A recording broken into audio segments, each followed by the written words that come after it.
Hi, I'm Samantha Heil, Executive Director of Book Fair at Bel-Air, and I'd love to invite you to one of the biggest bookish events in the region. Join us on Saturday, August 8th, 2026 from 10 a.m. to 2 p.m. at APG FCU Arena at Harford Community College for a free, family-friendly event celebrating books, readers, and community.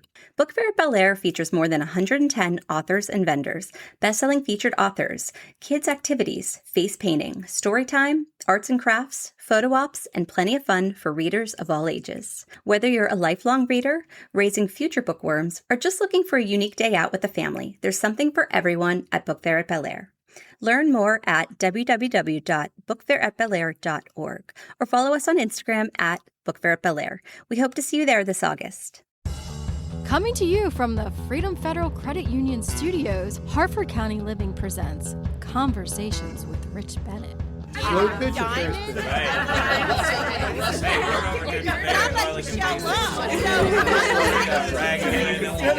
I never played softball. It's probably the least sexy part of organizing. No. The truth is. Have you ever wondered why some people seem to stay calm no matter what life throws at them, while the rest of us can get overwhelmed by the smallest things?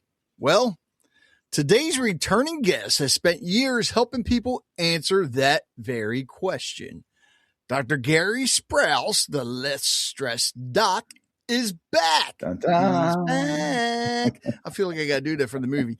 He's a retired primary care physician with nearly 40 years of experience. And since our last conversation, he's been busy expanding his mission of helping people spend more time in what he calls their happy place. He's launched an online course, become a regular voice on WCTR with his weekly radio segment, shared his message at the University of Toronto, and he's either preparing or has done a TEDx talk. So stress isn't going away. If anything, life seems to get more demanding every year. But what if you could change the way you respond to it? What if you had practical tools to quiet the anxiety, stop overthinking, and enjoy life a little more?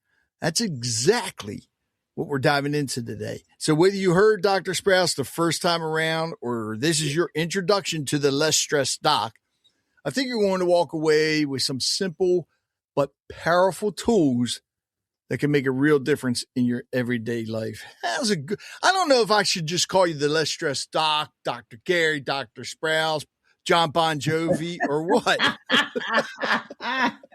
Well, you can call me Gary or my friends call me Doc, so whatever, right? When I'm playing basketball, I'm Doc. I don't even know if they know my first name. They just there's Doc, right? So, and for those of you who are like, John Bon Jovi, what? Yeah. That's because he still does karaoke. Yeah. And if you listen to the first episode, I think we did cover that. I don't know, maybe. For a little bit. I don't know. I'm sure we did. So, all right, since the last time you've been on, what have you been doing? So I've been doing like a lot of different talks. So I was in Toronto. I did a couple talks there. University of Toronto is beautiful, right? Yeah. It was like, it's their number one university in Canada. And I'm like, Toronto's a very nice city. And I'm like, maybe we should stay here, right? And as I'm driving home with my wife, we get between the two big lakes and a snowstorm comes up and the wind is whipping and it's literally knocking semi trucks over. And I'm like, yeah, no, take me back to Maryland. That wasn't this year, or this past year, it was in November. Yeah, it was crazy. Oh, so you brought that snow back. Yeah, it was before that. Yeah, that was crazy. Yeah, thanks a lot. And I just got back from Dallas where I did a talk. And for a bunch of nurses, the director of nurses for nursing homes, and I was doing a talk on how to not get burnt out. And I actually went, as I'm doing the talk, I'm like, this is good stuff. I'm like learning new stuff here. This is good. Because what I found was a lot of people get burnt out and it's a big problem. And it's not that it's easy to fix, but it's kind of straightforward, the things that you have to do. I think a lot of people are afraid to step back too. Well, burnout. So the people who get burnt out are actually the people who care. Like if you don't care, you're just showing up. That's true. You're just showing up and you're doing your 8 hours. You don't get burned out because you're just showing up and get your 8 hours and moving on. People who care and go, these are the people that get in trouble where they go, I really want to do a good job, but the system around me is not set up to be able to do that. So they get really frustrated, and that's where the burnout comes in. And they're very they have high standards for themselves. So they think they should be doing this 100% job. So if they're only doing 95, then they feel like they're failing. And I'm like, no. At 95, your 95 is probably better than most people's 50, right? So it's like, if you're doing 95, you're doing a good job. So stop beating yourself up for that last 5%. Wow. So Toronto, Dallas, where else have you been to speak? Oh, well, this is my favorite one. So I was just on a billboard in Times Square. Wait a minute, what? Yes. So I'm in Times Square and I'm on like a 10-story building with my picture on there. And it's like, what? Yeah, it was crazy. For a speaking engagement? No, so like it was a publicity thing, but it's like you're standing in front of your picture that's on this billboard, and the people in New York are going, wait, he's up there. What? Yeah, it was pretty cool. Wow, that's pretty wild. That was wild. Man, okay. First of all, and they're digital billboards, aren't they? Yeah. Well, so if I would have done that, I would have broke it. Yeah. So what they do is it was a company that I'm working with, and they make a video of you that it only lasts like a minute or two. Right. But they put the video up there, and then you're up there and you're getting your pictures. So you're like, okay, I only got a minute. So okay, this, right? So. So it's only up there for a minute. It's not something that's. Well, to do that, like if you're paying an arm and a leg, Broadway shows, put them up there for 3 months, that can cost $50,000. Yeah, no, I wasn't doing that. So $50,000. Yeah, if you're up there for 3 months, depending on which one you're on. So that. Oh yeah, never mind. No, never. Yeah, mind. what I did was part of a package that I'd signed up for. It was part of the Toronto package, actually. Right. And so they were like, oh, it's part of our package. You get to be on a billboard. And you're like, all right, whatever. But then you get there and it's like, wow, this is freaking cool, right? So, yeah. Beautiful up there too, isn't it? Yeah, New York. Well, New York is, that was in Toronto, but the billboard was in New York. And New York is this crazy. I mean, it's a great town to visit. Yeah. I'm not sure I'd want to live there, but. Oh, no. But I will say, this is funny. We actually stayed in Newark and then took a train into New York. But we're staying in New York, and we get there like, I don't know, 9 o'clock. And we said, let's go down and go just get a drink to relax. So we get there, and the bartender's this like amazing guy. And he's like got this thing, and he's pouring a drink, and he's chatting with us, and he introduced the other people at the bar, and we start talking. And he goes, what do you guys think of Newark? And we're like, well, what do you think of Baltimore? And he's like, okay, fair question, right?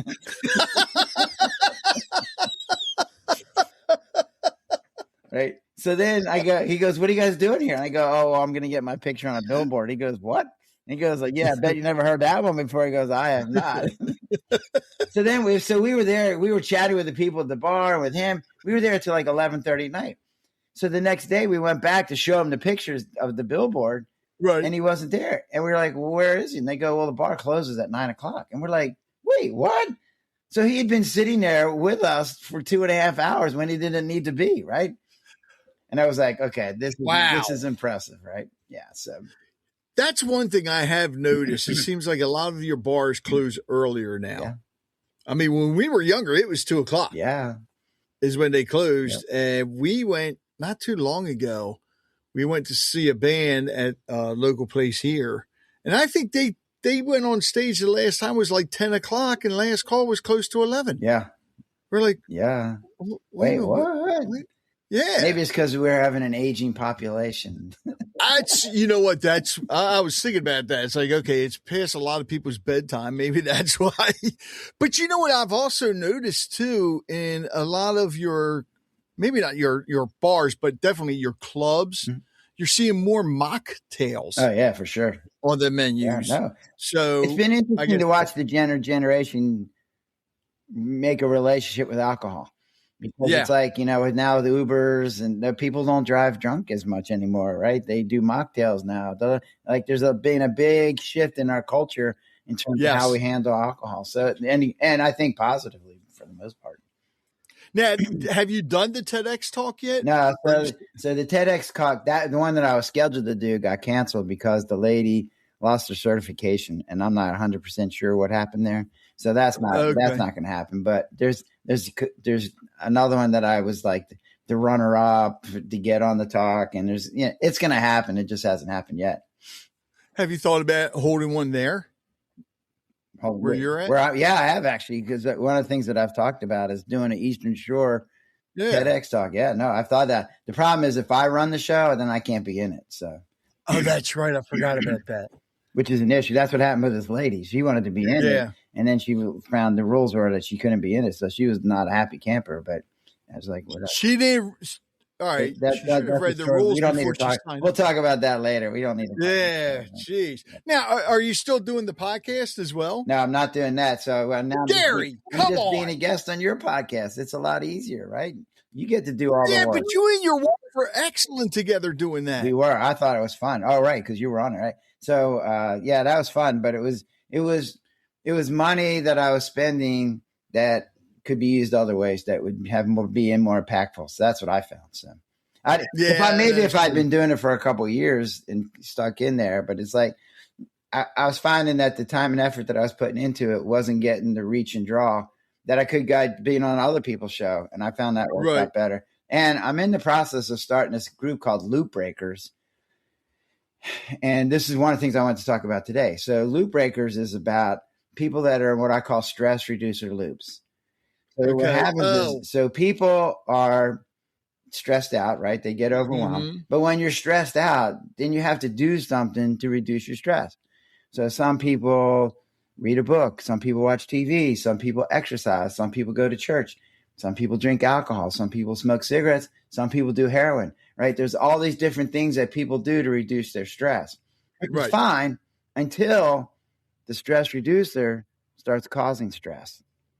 Mm-hmm. And now what I call it is a stress reducer loop. So now you have stress. You do your stress reducer, but it causes stress. So now you have more stress. So you do your stress reducer again, and now you're in this loop. And so to get out of that, so to me, stress reducer loops is the term I want to use instead of addiction. Because what I find is when you use the word addict to a person, you're like, you're an addict. They're like, what? What do you mean I'm an addict? No, I don't think so. And they start fighting with you. And the reason is because you don't have any objective evidence in general. Because you're like, you don't have a blood test. You don't have a gene test. You don't have a brain test. You're just going, well, you drink 4 drinks, so you're an alcoholic. And you're like, that doesn't make me an alcoholic. And I would agree with them. So it puts them at risk. But it's like, it doesn't make them an alcoholic. And so what I found is then that people will be resistant and they'll get defensive and they'll get angry and then they won't engage. They'll just leave. They'll just go, I'm going to go see somebody else. And then you don't get any help. And then they wait till they're at the, I'm at the bottom. This is like, you can't get any lower than this. And then they go, all right, fine. I'll take on that label. And here's what we do to people. We go, you're diseased for the rest of your life, whether you're drinking or not. You have this disease forever. And here's what one of my friends gave me this realization. Here's what she said. She goes, when we, as parents, what we're told is tell our kids if they did something wrong, like you're a good kid, but you did a bad thing. And we separate out the kid from the deed. But with addiction, we don't do that. We didn't listen to that advice. So what we say to people is you're broken, you're bad, you're damaged, you're diseased forever, and there's nothing you can do to make it go away. You're just stuck with that forever. So you're not a good person who got stuck on a bad thing. You're just a broken, diseased person. Like what? Who wants to hear that? Nobody. Exactly. So I find that the stress reducer loop model takes that away. And it says you're a really good person. You're actually a normal person because you had stress. You found something that worked. Your brain did what it's supposed to do and made it into a habit.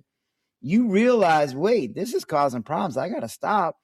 And then you got stuck because now you're in withdrawal, or now you got this anatomical track in your brain that you have to inhibit. Like you have to say no. And humans can do that.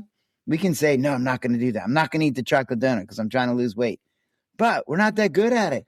So if I walk past the donut 10 times, good for me. But the 11th time I ate the donut, well, then I ate the donut, right? So it's like.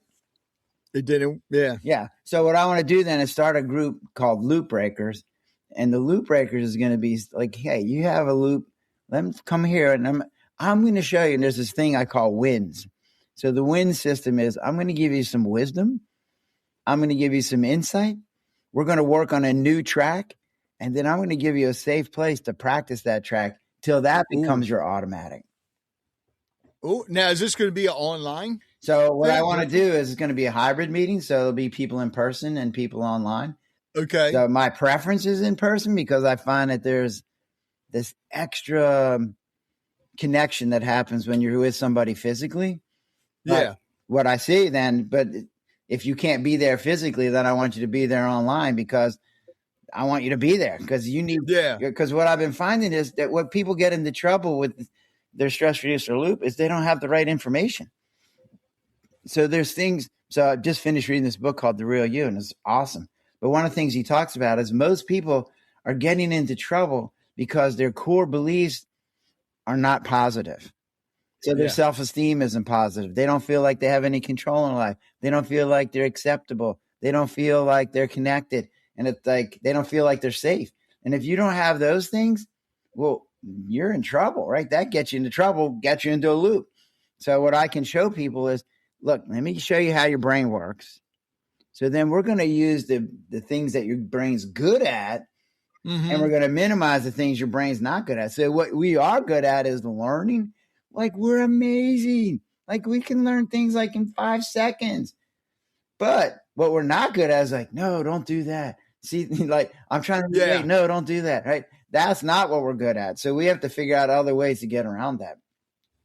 So the model, what it says is you're a normal person who's gotten into trouble because the treatment you had for stress is causing problems. So what we got to do then is let's find a way to not have stress or have less stress, and let's find different ways to deal with the stresses that you have. So I was talking to a lady on a podcast the other day, and she goes, oh, that's an interesting. She goes, now to think about it, I was in a book reading loop. And I'm like, what? She goes, well, when I was in high school, I literally would stay all night reading books. I'd book, read. She goes, my friends were like, come out and play. And she's like, no, I'm reading. And my mom was like yelling, like, what are you doing in your room? Get out. Like, she would go to school groggy because she hadn't slept all night because she'd been reading.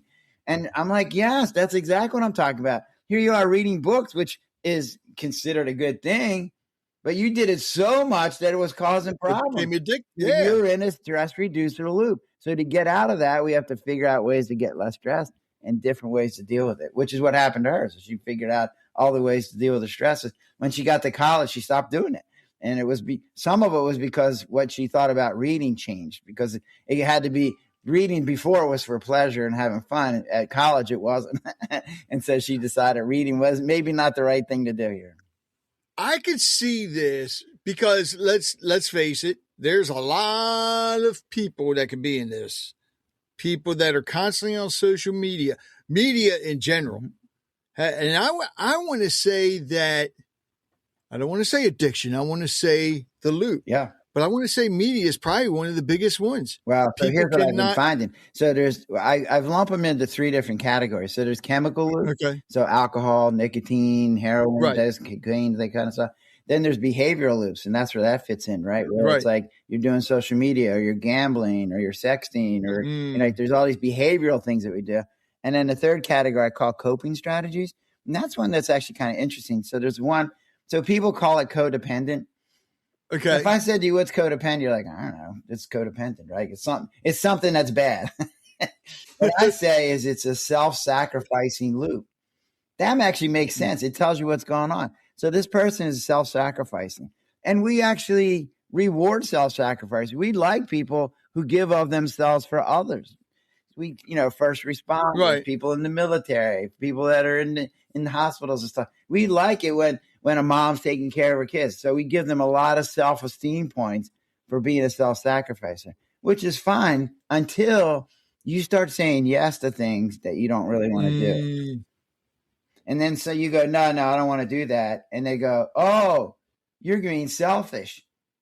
And the person goes, what? No, I can't be. No, that would take all my self-esteem points for being self-sacrificing away. So no, okay, fine, I'll do it. But now you start getting angry and you start getting resentful. And then eventually you go, I can't deal with this anymore. And you just cut off the relationship because you can't see any other way to make it work. And the second thing that the self-sacrificing loop does is it gives you control to your environment. So you can now go, okay, I'm going to do the wash, even though I don't like doing it. So I did this with my ex-wife. She was complaining about doing the wash. I was like, honey, you never have to do the wash ever again in our marriage, ever. I'll do it for the rest of our marriage. You know how long that lasted? Yeah, 3 days. And it wasn't that I wasn't doing the laundry. I just wasn't doing it the way she did it. Right. And she couldn't handle that. So she started doing it again. So that's the self-sacrificing loop. It becomes a way to get self-esteem and a way to get control. But it gets to the point where you're getting yourself into trouble because you can't say no. And you just take on more things. Like, I can't trust that person to do it right, so I'll do it myself. Mm-hmm. But then you end up another one and another thing and another. And all of a sudden you got way too many things on your plate. And you're being resentful and angry because you're doing things you don't really want to do. And so the way out is to say, learn how to say no. But here's the key. Learn how to say no without feeling guilty. That's the trick part, right?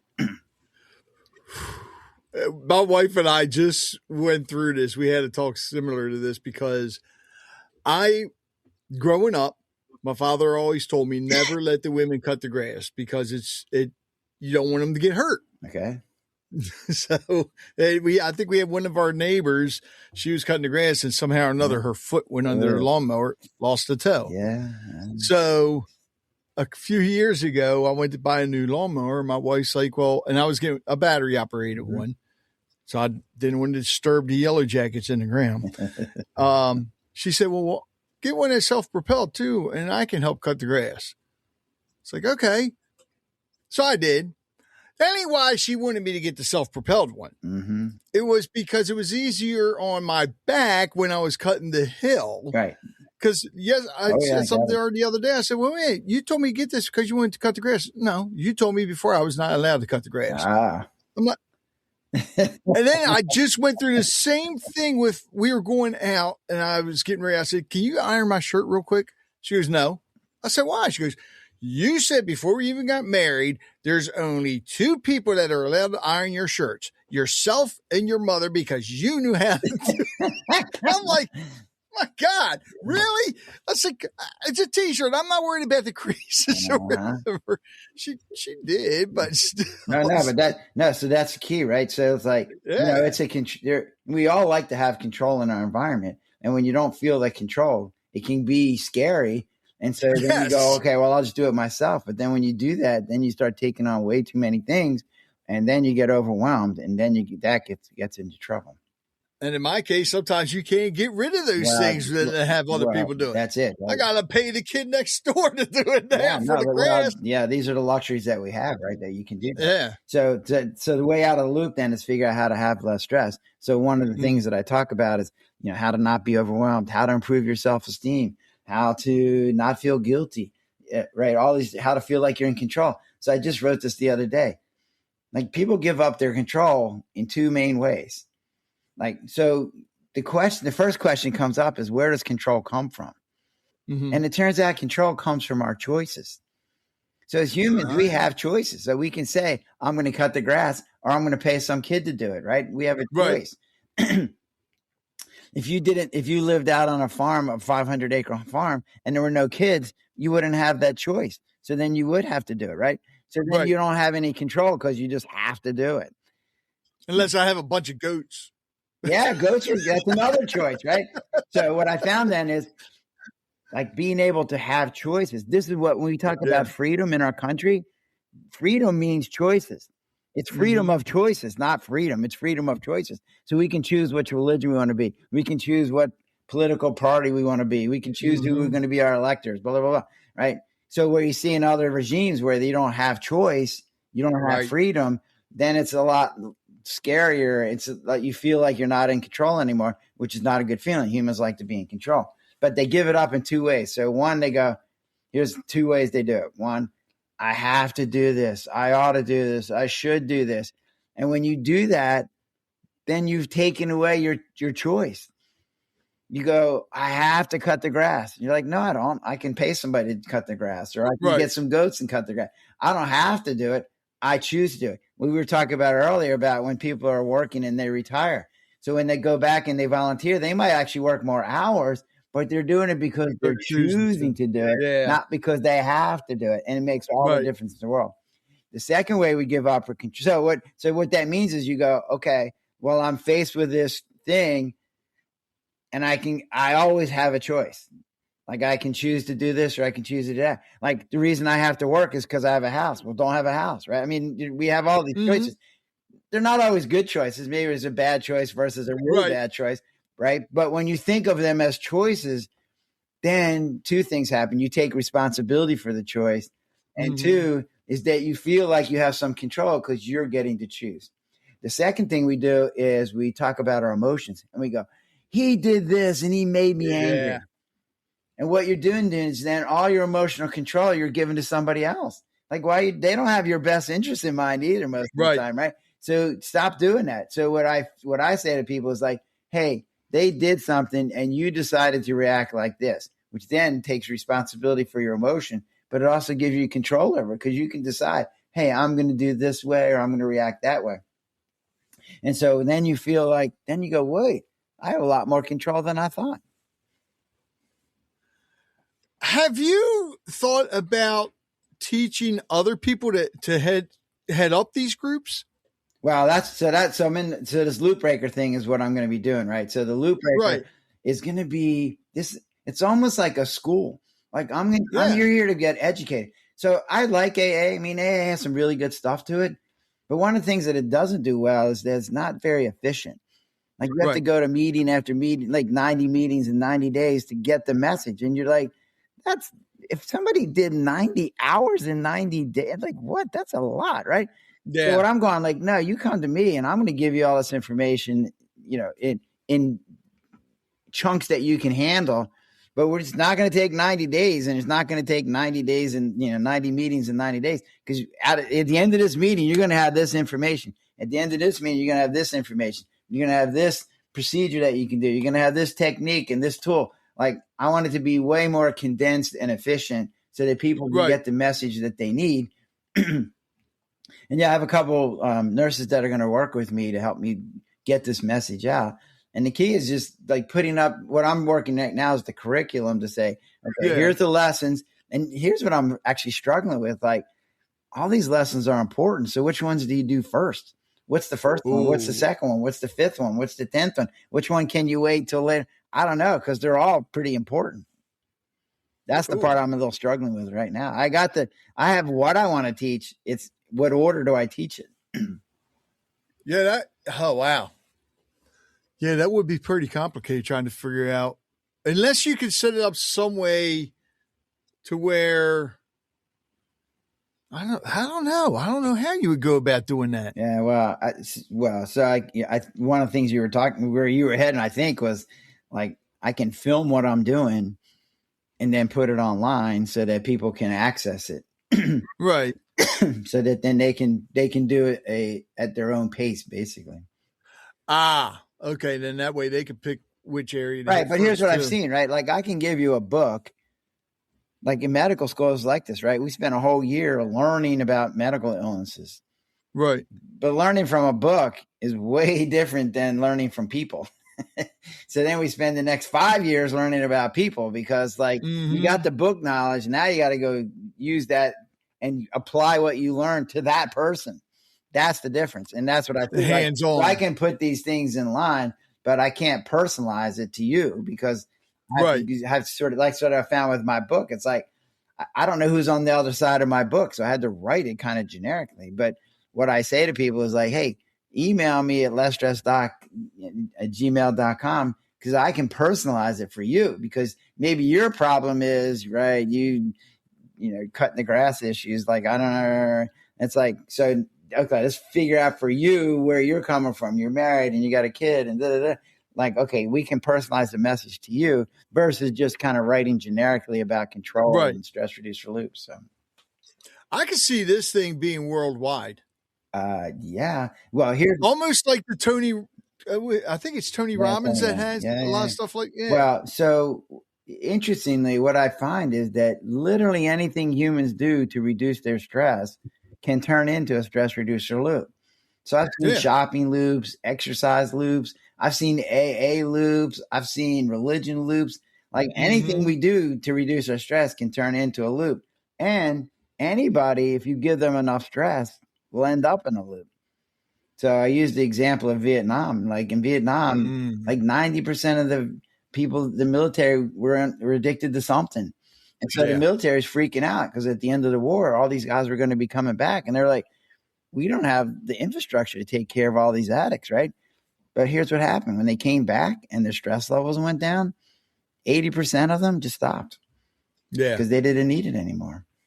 And so what you see is when you give people too much stress, then it gets them into trouble. What I've seen in the models that we use right now, we go, wow, people that have ADD are more likely to end up in a stress reducer, in an addiction. And you're like, well, it's not because of their so their ADD is contributing, but what has gone on is they have two problems. One, things are more stressful to them than to other people. So if your life is reacting with a 10 versus somebody who's reacting with a 2, well, guess who's more likely to end up in trouble with a stress reducer loop, right? The person who's reacting with a 10, because they need to do it more often and they need to find stronger things. Second is one of the problems with ADD, they don't inhibit very well.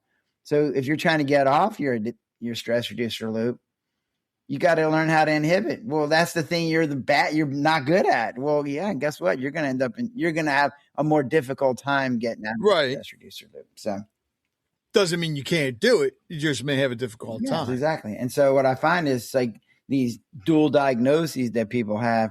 No, there's just those are contributing to the kind of your sense of stress.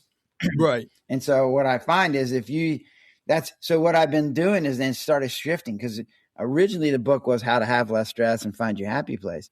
Right.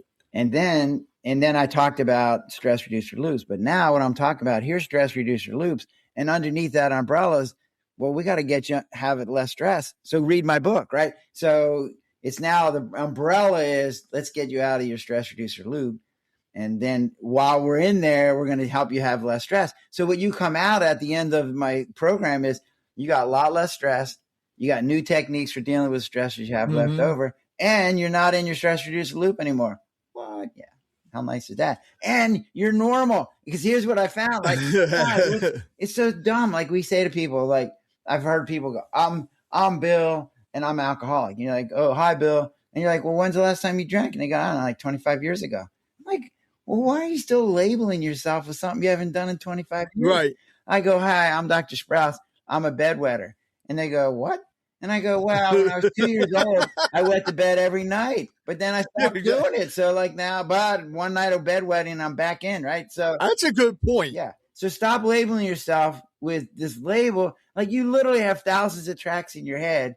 Why would you pick that one that's not a very positive track and label yourself that? Like, no, stop it. You don't need the label to remind yourself that you can get into trouble. All you need to remember is, hey, I got this track in my brain that if I start using that track again, I'm going to get in trouble. But I don't have to keep the label around to remind me. I can just go, yeah, I got that track, and don't do that. You're listening to Conversations with Rich Bennett. We'll be right back. I've been talking about them for years, and I will keep talking about them. It's a company that I trust for my home exterior needs. Tar Heel Construction Group. When it came time to replace my roof, I didn't hesitate. I called Joe Ayler at Tar Heel Construction Group. They were professional, timely, and most importantly, they did an incredible job. The new roof looks amazing, and I know it'll last for years to come. Their quality and attention to detail are unmatched. But here's the thing. I'm not stopping there. I'm already planning to use them again for my siding and gutters. Why? Because I trust them. Tar Heel Construction Group has earned my loyalty by delivering exactly what they promised. High quality work, excellent communication, and a commitment to customer satisfaction. If you're thinking about tackling any exterior home improvement project, whether it's roofing, siding, or gutters, or even solar, give Tar Heel Construction Group a call. I've used them, and I'll keep recommending them and use them again in the future. Check them out at tarheelconstructiongroup.com or call them today at 410-638-7021. Whose bright idea was it to come up with these mandatory labels? Well, it was part of AA, and I understand where it came from. It was to remind people that you got this track and all it's going to take is one drink and you're right back in trouble. So to remind themselves, they go, hey, I'm Bill, I'm an alcoholic. I'm like, but I don't need that because when I go out in public, then that makes me not feel normal.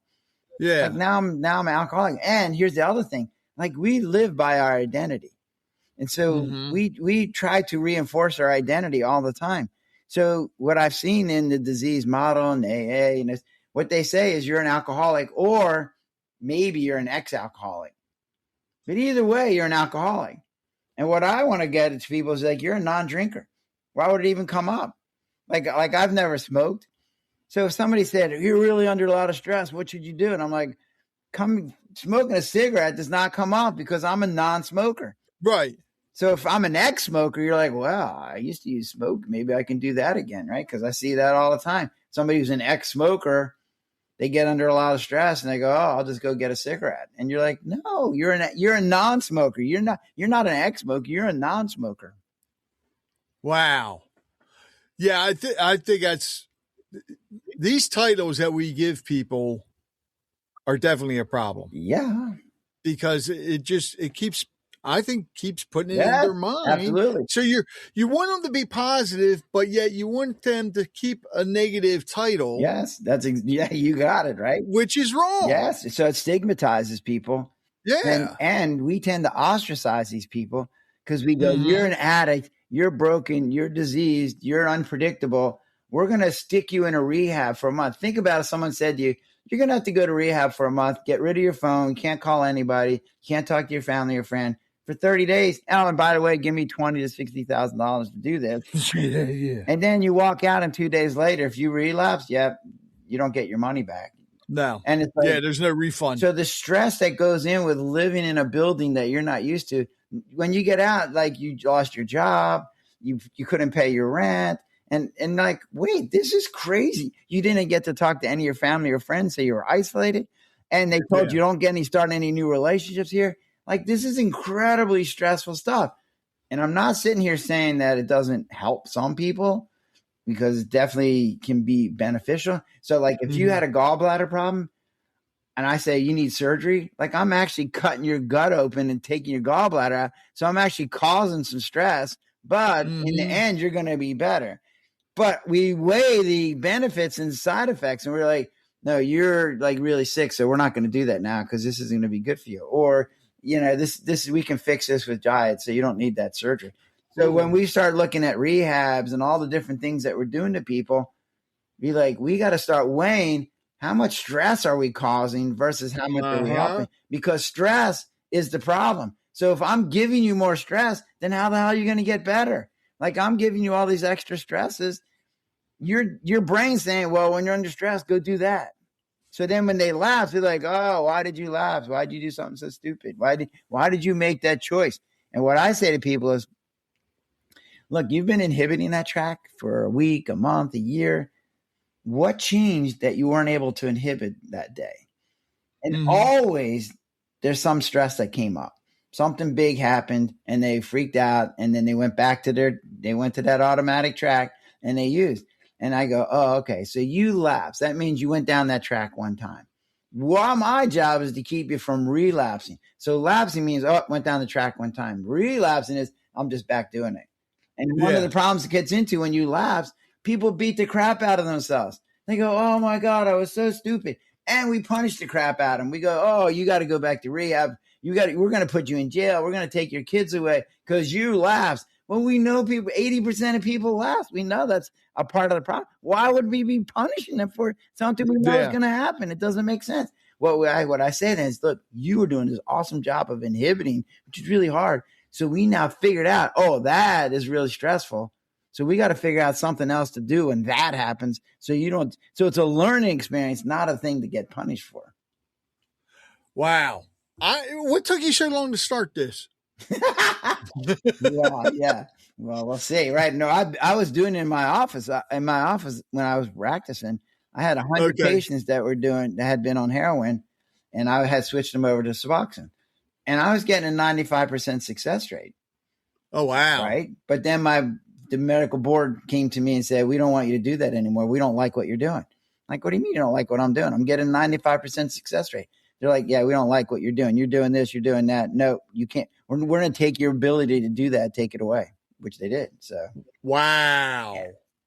That's messed up. It is a little, right? It didn't make any sense to me. But what I found was, like, so I was talking to some addiction specialist, and I was telling him about what I was doing. And he goes, well, that's great, but, you know, that was just you. Maybe they just liked you, and maybe you were just doing something different. And I'm like, well, maybe, but I think I had enough success that warrants, let's look into this and let's make a double-blind placebo-controlled trial, because I think the problem that we've run into in the medical community, there's a lot of smart people, there's a lot of money, and the people that want to get off are really committed, and yet we're still getting a 20% success rate. And that's not even right, because only 20% of people who have an addiction or stress reducer loop actually come to treatment because they go, I don't want to be around that guy. It doesn't work. No, I'm not going to go there. So we're only getting 20% of 20%. Wow. So what I found was the guy had 100 patients because that was my limit. And people liked coming to see me because I treated them with respect. I treated them like they were a normal person. I showed them why they were having some difficulties because of the way our brains have been set up. And by taking, so a lot of doctors have problems with Suboxone. And I understand why, because they go, well, you have the disease of opioid. Why would I give you an opioid to fix your disease of opioid? That doesn't make any sense, which it doesn't. What we've learned is it works, but it doesn't make any sense. But in my model where I go, okay, heroin was a treatment for your stress, but it has crazy side effects, lethal side effects, okay? So what I'm going to do, if I gave you a blood pressure medicine, it was making you pass out every time you stood up, you'd go, doc, this is causing really bad side effects. Isn't there something else I could use that would give me the benefit without the same side effect? And the answer is, yeah, sure. So Suboxone is that answer for people with on heroin. Is you're like, here's a treatment that has some of the same benefits, but way less side effects. And then while I'm teaching you my WIN system, you won't need that either, because Suboxone doesn't have no side effects. You still got to take it. It tastes crappy. You got to make sure the pharmacist has it. If you don't take it, you'll go into withdrawal, like blah, blah, blah. So it's not like it has no side effects. It just has way less than heroin. So while I'm teaching you my WIN system, you're going to not be in withdrawal. You're not going to be running on the street trying to find $50 to get shot up. You know exactly what you're getting, and you're going to come back to me so we can have this conversation. And they liked coming back because they wanted to hear they were normal. They wanted to hear that I could be a non-drug user. Like, I'm a non-drug user. Like, I just have stress, and now I got different ways to deal with it. So all that was very positive, and that's what I'm bringing to this table. It's taken me some time before I had to deal with my board crap, but it's like now I have all the ideas kind of congealed into my head.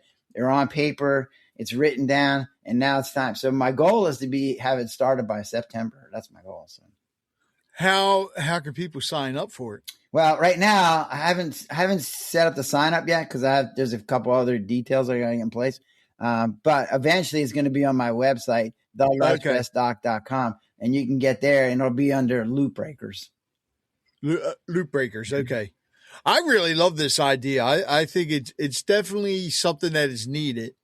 And like I say, I could see this going worldwide because everybody that's my needs dream. it. Yeah, exactly. Well, everybody needs it. You know, I mean, everybody deals with stress from something one way or another. Mm-hmm. You know, whether it be drugs, whether it be alcohol, whether it be work, you know, what's the other one I said? Media addiction. Yeah, media addiction. Right? Media addiction. Well, I want to be clear, right? Like, just being on your phone doesn't make you into a loop, right? Just drinking alcohol doesn't put you in the loop. Right. It's when you do too much of it or you're sensitive. So like I had a couple, I'll give this example.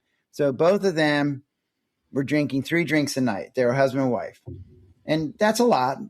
But neither of them were getting in trouble, and they liked each other, and they'd come home, and the evening was 3 drinks, and they didn't get that. Mm-hmm. But the husband started getting liver problems. So he got jaundice, and he was getting into trouble. So his doctor's like, dude, you're now in a stress reducer loop. You need to stop drinking. So he did. But then his wife says, well, I don't want to stop drinking. Like, I like my 3 drinks, right? So now the 3 drinks that she's doing are starting to cause stress because he can't drink anymore because of his liver. Right. And then he died. Okay? Oh, God. Yeah. And then guess what? Now she's, instead of 3 drinks, now she's drinking 10 drinks because it turned out he was one of her stress reducers. So when he went away, all of a sudden she had more stress because he wasn't there. Wow. And he was one of her stress reducers. So now she's drinking 10 drinks a day, and now her liver's starting to fail. Right. But you can see how it went from, okay, things were okay, to now they weren't okay. So they went from a couple drinks here is all right to now it's not okay because your body changed, to then your situation changed. And now it's even worse. And so now things got even more out of control. So just drinking alcohol doesn't put you in a stress reducer loop. Just watching social media does. It's when you do too much of it. You know, reading a book, like that lady was staying up all night to read her book. That's what got her into trouble, not the actual reading the book. Right. So that line wow. this is one of the pieces that I'm still working on is where is that line where you go from, okay, I'm just, drinking alcohol to I'm in a loop. Where's that line at? And it's a shifting line, and it's pretty gray, which goes along with what we've been finding is like, how do you identify somebody who's an alcoholic, and how do you get them to recognize it? Because that's a trick too, because I had a patient that was drinking a lot and he was having shakes. And I was like, dude, you probably should stop drinking as much because I think that's what's causing the problem. He goes, no, I think I have Parkinson's. And you're like, well, maybe, but I don't think so. And he's like, well, I think it's the medication. So he kept coming up with all these other reasons besides alcohol. And eventually what happened was he got a DUI and ended up in jail. And then he couldn't drink for a month. And guess what? His tremor went away. Shakes went away. Yeah, exactly. Right. So then that was for him what he finally figured out, where, oh yeah, that is a side effect of what I'm doing. Like I had a patient that was a smoker, and I was like, she said something about her sister. And I was like, well, hey, where's your sister live? She goes, she's in California, but I haven't seen her in a long time. And I go, well, why not? She goes, well, I can't get on a plane and not smoke for 6 hours. That'd be crazy. And I'm like, wait, what? So let me get this straight. So what you're telling me is one of the side effects of your smoking is that you don't get to see your sister. And it was the insight, right? Right? The insight that was like, whoa, wait, what? Yeah, oh, that's crazy. I need to get off cigarettes because I don't want that kind of side effect, right? So sometimes people have a hard time. My favorite is where the guy goes, I drink because my wife's a bitch. And I'm like, damn. I go, no, your wife's a bitch because you drink, right? It's like, yeah. So some people need insight. They need to be able to see because they're filtering their actions through their intentions. Yeah. But other people are just looking at their actions going, dude, you're drinking too much, right? And it's like, so that becomes part of the dilemma of like, how do you convince somebody that they're in a loop? Because it's not an objective thing. Yeah, that could be hard trying to convince somebody. Well, and here's the other example I use. Like, it doesn't have I had a guy who was drinking 4 drinks a night, and his doctor told him he was an alcoholic, and he was like, I am not. He goes, I don't have a DUI, I don't have this, I don't have that, And he goes, no, you're drinking 4, you're just in and out, so you're an alcoholic. And I'm like, well, so I came in and said, what are you doing? Why do you need 4 drinks? It's a quantity issue, right? I go, do you think you could get by with 1 or 2? And he's like, huh. And now we're having a dialogue because I wasn't kicking me out of the room. And he's like, yeah, you know what? You're right. Why do I need 4? That's dumb. That's too much. That's going to get me in trouble. Maybe I'll just cut back to 1. And you're like, that's what you see. But for some people, even 1 might be a problem. So if you get married because your dad was an alcoholic and you go, I'm marrying somebody who doesn't drink. So you meet this guy and he doesn't drink and you're like, oh, you're perfect. Let's get married. And then he's in business for himself and he starts getting stressed out and he gets a beer and he's like, every night he's getting a beer. And she's like, you cannot do that. And he's like, I'm just drinking 1 beer. She's like, no, that's how my dad started. Not going there. Like we're not doing this. Right. So you can see how just 1 beer for that guy in his setting is causing a stress reducer loop. Right. Where that wouldn't have caused a problem in the other relationship. It didn't cause a problem in the other relationship where they're each drinking. Wow. Beer, right? So that's where it's variable, but the system is set up to say it's variable because what causes the loop for you is different than what causes the loop for me. Holy cow. You got to write another book. I am. It's being. Wait a minute, what? I'm writing it. It's going to be, well, I haven't figured out the title, but it's going to be based on, it's either going to be called Loop Breakers or New Outcomes or Wins or, or Stress Reducer Loop. I haven't figured out what the title is. And maybe it'll be all those together. I don't know. But that's going to be, that book's being written. And to me, that book is the reference book. It's like the big book for AA. Right. Like where people can go back to the book and go, okay, here's chapter 3. Let's see. Like the book I'm writing is going to be the reference of like, here's stress reducer loops and here's how to get out of the loop. Oh, well, you know what that means. What? You're going to have to come on again. Absolutely. Yeah. There you go. No matter. Sure. I mean, another book. I mean, it's like, come on. Yeah, no, this is good stuff. I think it's good stuff and we'll see what happens. Right. I'm hoping that the public. Oh, it's great stuff. I think that people that are in trouble will like the message that comes out of this and like the education. And I think it will make them. So that book I was telling you about, The Real You, like what he's been doing this for 30 years. He's from the UK and he's had 20,000 people that he's helped. And you're like, wow, like I want to be there. Right. That's awesome. Right. But what he talks about is when you get down to these core beliefs and you make them from negative to positive, you take somebody who's got low self-esteem and give them good self-esteem. He goes, they feel lighter. They're happier. Their interaction with the world is better. And it's like, yeah, that's what I'm looking for. Wow. All right. So for those people that are listening that did not hear the first time you were on, tell them a little bit about your book, Highway to Your Happy Place. Yeah. Because it's a great book, first of all. Cool. And I think people should still be buying it. Well, so the idea of that book came from, I had a patient that had high blood pressure and he was on 2 or 3 medicines and then he retired and then he didn't need any medicines. You're like, oh, right. Okay. Well, stress has something to do with this, right? Uh-huh. And so what I realized was as a doctor, I'm used to writing prescriptions, say, this is a great medicine for your blood pressure. Could have some side effects, but we're going to minimize the side effects and maximize the benefits. And then I go, wait. Let me take that and apply it to our mind. And what I realized was that the majority of our stresses are actually side effects to the skills that we have. So we have the ability to envision the future. What? It's amazing, right? Mm-hmm. But the side effect is then you have to worry about it. And you're like, so I have a 2-month-old granddaughter, right? She's so cute. She's still kind of. Congratulations. Yeah, she's still kind of a blob right now, but whatever, right? But she hasn't developed the skill of envisioning the future yet. So she doesn't sit on her dad's lap and go, Dad, how are we going to pay for college? Like it doesn't come up. Right. Now, my 3-year-old grandson is starting to get it. So his dad said, like, we're going to get you this toy for your birthday. And so like literally every day is like, well, is today my birthday? Is today my birthday? Because he's starting to get this idea that there's something that's coming. Uh-huh. But now he has the side effect of like frustration and worry and when's it going to come and is it going to come, blah, blah, blah, right? So you can see it starting to happen. But if you if you just live for today, which is what psychologists tell us to do, then you don't worry. That's great. But then you don't look into the future either. That's bad because like that's an incredible skill that we have. So in the book, what I write about is here's the skill, here's the side effect.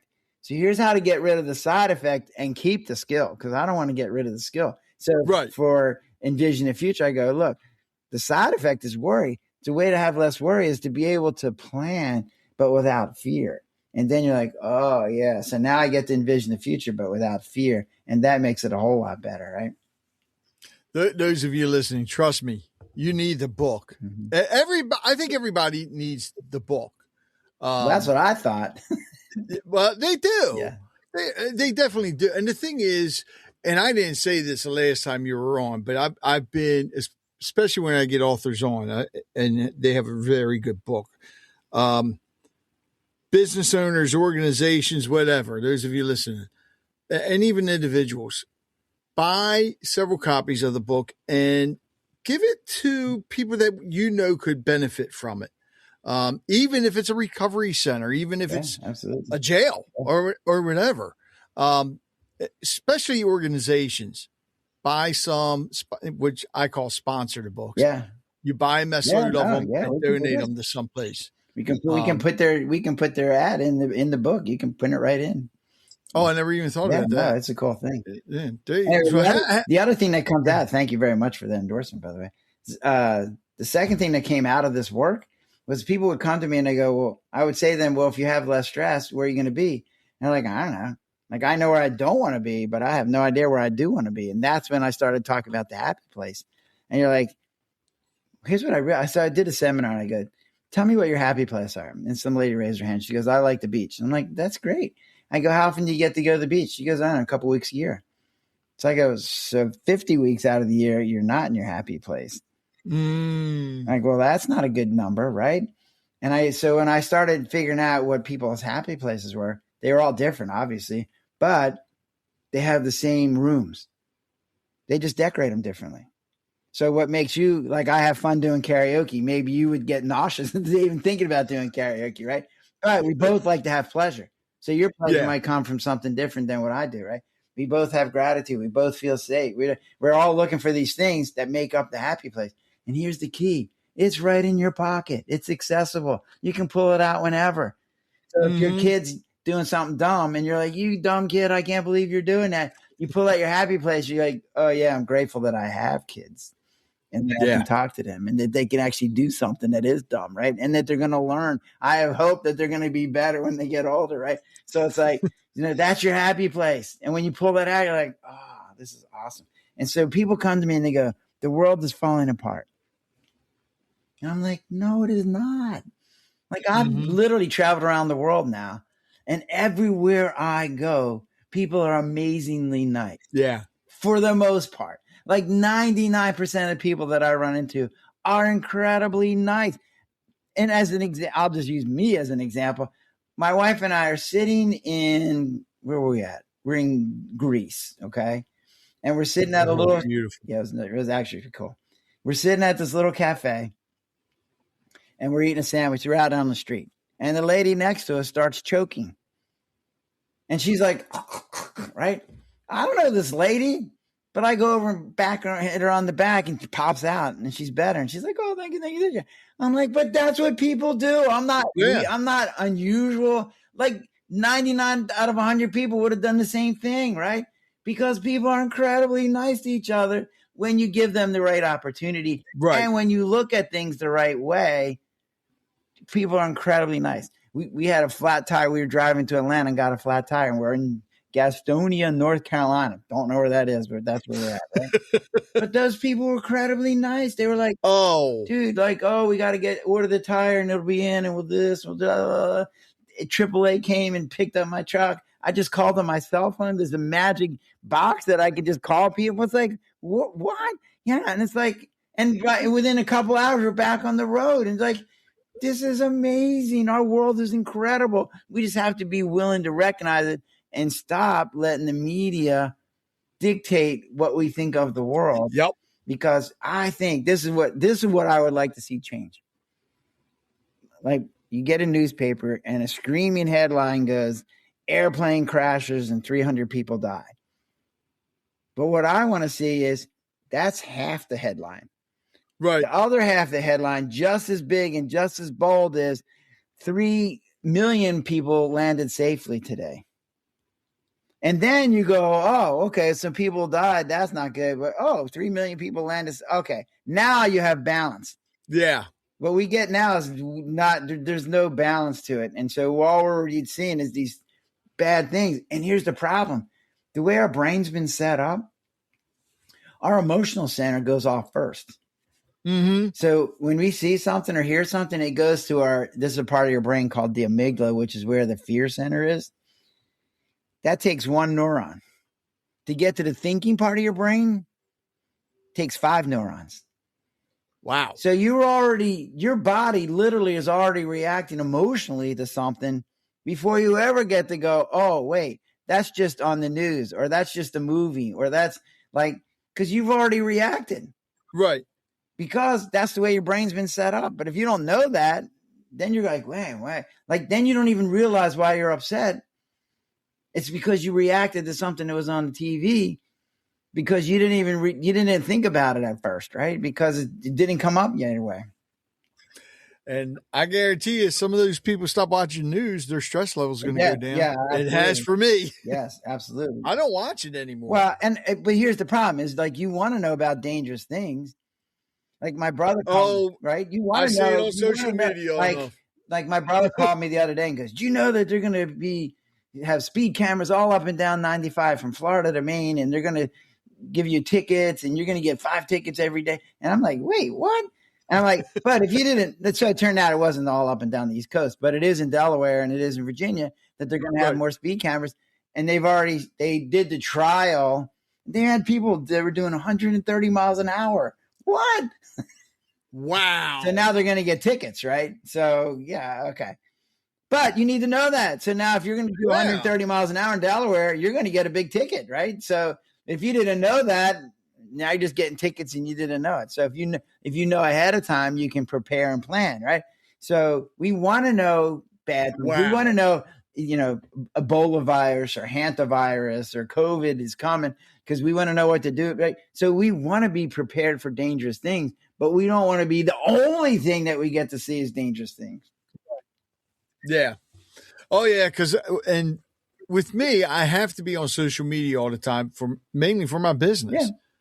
So yeah, if I see one of those ads, I think not an ad, but a headline. And if it looks bad, I'm going to investigate it. Like I just saw something. Now, those of you listening, we're recording this on June 25th. And I just saw something yesterday about earthquakes in Venezuela. Yeah. 2 of them. Yeah. Back to back, 7.2 and 7.5. I was like, they were that big. Is this real? So I researched it real quick. It's like, oh, wow. Yeah. That is had this in California. They had like a 5.5 in California. Well, we just had one here in Maryland. Yeah, that was a couple of years ago. No, right? Like last week here in Harford County. Oh, I didn't know that. It was a 2.5. Okay. It is weird, right? Northern Bel Air. When you're in an earthquake and your house starts moving, you're like, wait, what? Yeah, it's a little crazy. It's yeah. And one thing, if that starts happening, people, bit of advice. Don't go outside and look and leave your young son sitting. Yeah. No, that's not good. Right? That one here in Maryland, I did that. And because it's the first time I experienced it here in Maryland. Yes. I experienced it in Japan before, but not here in Maryland. So I thought it was an Aberdeen Proving Ground bombing or something. Yeah, exactly. You don't know, right? That's what I'm saying. So you like to have the information to know what's going on. So you got on the news and go, oh man, that was an earthquake that we had, not a bomb going off on the ground. So that's that. We like to be educated, particularly for dangerous things. It's how we survived, right? Yeah. The ancestors that we had survived because they reacted to something quickly. That's how they're still alive, right? People that didn't react quickly aren't here anymore. So yeah, thank God my son's older now. Yeah. All right, so Gary, before I get to my last question, which is different from when you were on before, is there anything you would like to add? Yeah, I just tell people, don't resign yourself to living a stressed out life. Don't resign yourself to being in a stress reducer loop. There are ways out. You just have to continue. And what I tell people is there's no such thing as failure until you stop trying. So as long as you're trying, you're not failing. You're just learning. Right. When you stop trying, then you fail. Exactly. I love that. All right. So what I do now, I have 100 different questions. Don't worry. I'm not going to ask you all 100, but I always have my guest pick a question or pick a number, which is going to determine what the question is. A lot of times, somehow or another, it's been aligning with what we've been talking about. Okay. So we're going to see how good you pick your numbers. So pick a number between 1 and 5 first. Oh, if you want a 5, 3. 3. All right. Now I need you to pick a number between 41 and 60. 50. 50. Huh. Okay. This is a good question. Nobody's picked this one before that I know of. What is a value that guides most of your decisions? It goes, okay. Well, so for me, the value is that I get significant value for me of helping other people. Mm-hmm. So, to me, that's actually been hardwired into every human's brain. For me, it just is accentuated. And fortunately, I've developed some skills that allow me to help people more than the average person. So everything that guides, if I'm helping somebody, then that's the right direction. If I'm not helping somebody, then that's the wrong direction. And so that's the value that I use to guide me is it helping people or not? And so that, like we were talking about the podcast, and it's like the podcast I didn't think was helping people. And so I decided that I could use my resources in other ways that might be more beneficial. So that's why I pulled back doing that, my own podcast. So that's my guiding principles. If it's helping people, do it. If it's not helping people, then don't do it. I love that. Gary, I want to thank you so much. See, what I should have done, though, when I asked that question, I should have said, but sing your answer like John. Oh, yeah, John Bon Jovi. there you go. Bad medicine. Gary, great seeing you, and I know I'm going to be seeing you again. And eventually, when I get down your way or over your way, I've got to go come watch you do karaoke. Oh, dude, you let me know, and I'll be ready. Let's do it. You got it. Take care. Thanks. Bye. Something that really stood out to me in this conversation is Dr. Gary Sprouse's reminder that stress doesn't mean we're weak or broken. Often, we're simply trying to cope with something difficult, and a habit that once brought relief can eventually begin creating more stress than it removes. Whether that habit involves alcohol, social media, tobacco, work, shopping, exercise, or constantly sacrificing our own needs for others, recognizing the loop is the first step toward changing it. Gary also challenged us to reconsider the labels we place on ourselves and other people, and I believe this is very important. A person is not defined by a harmful habit, a setback, or the worst decision they have ever made. People deserve dignity, understanding, and the opportunity to learn healthier ways to handle what life throws at them. As Gary explained, a setback doesn't have to be treated as proof of failure. It can become information, something that helps us understand what happened, what triggered it, and what needs to change moving forward. We also heard how much power can be found in our choices. Replacing I have to with I choose to may sound simple, but it can help restore a sense of control. So can learning to say no without guilt, allowing others to help, and recognizing that we are responsible for how we respond, even when we cannot control what happens around us. Perhaps the most encouraging message from Gary is that none of us has to accept a life ruled by stress. We can learn how our minds work, develop better ways to respond, and create a happy place that isn't limited to a vacation or physical destination. It can be found through gratitude, hope, connection, purpose, and a more balanced view of the world around us.